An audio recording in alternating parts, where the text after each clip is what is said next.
Isa na namang mapagpalang araw sa ating lahat mga kaibigan. Tayo ay magluluto ngayon ng low budget. So ayan, ito meron tayong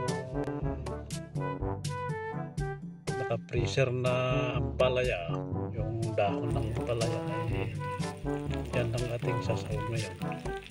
Ayan, nagigisa lang natin ng sibuyas. Malinaw na yung bawang.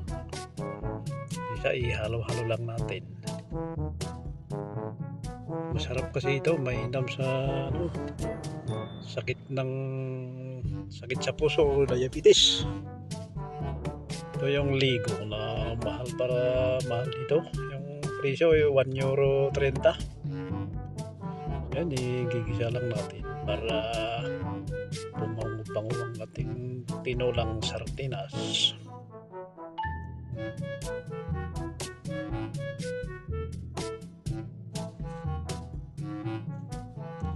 So ayan, ito ay igigisa lang natin para bumango.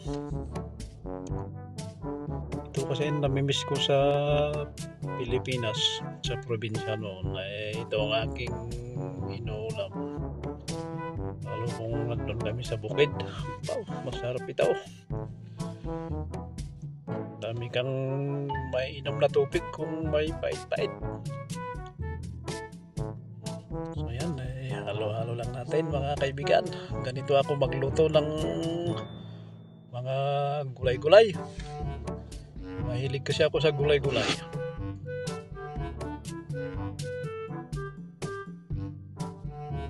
So ito na yung ating isasahog. 2 sachet na ampalaya. Bali ano to na-steam ko na noon.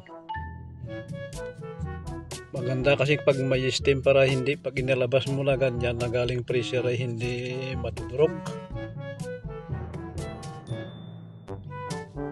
So ayan, ito ang ating sasahog. Masarap na tinulang sardinas. Kumakain ba kayo ng ganito mga kaibigan?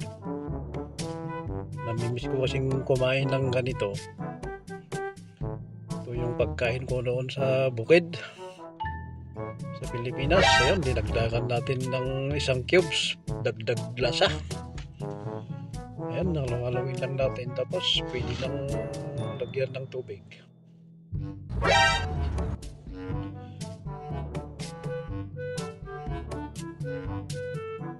Amoy na yung bango ng sardinas. Masarap yung ligo na yun, may kunting sili.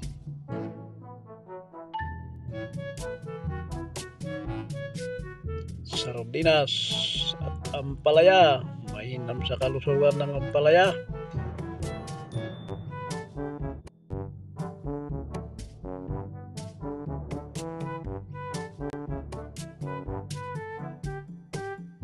Ayan, yung hindi pa nakaligo dyan, magligo na kayo mga kaibigan.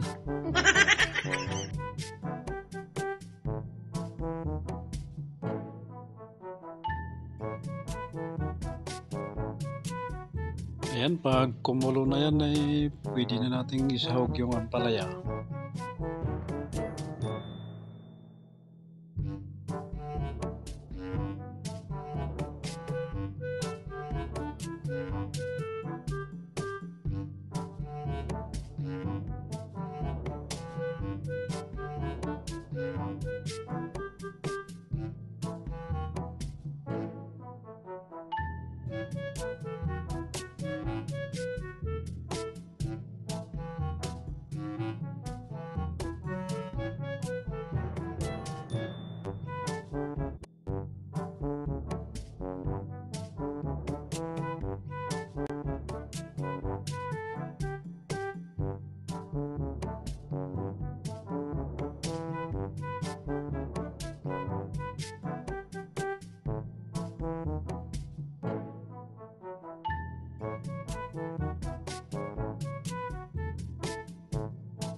Opo na yung mayang, gimasay.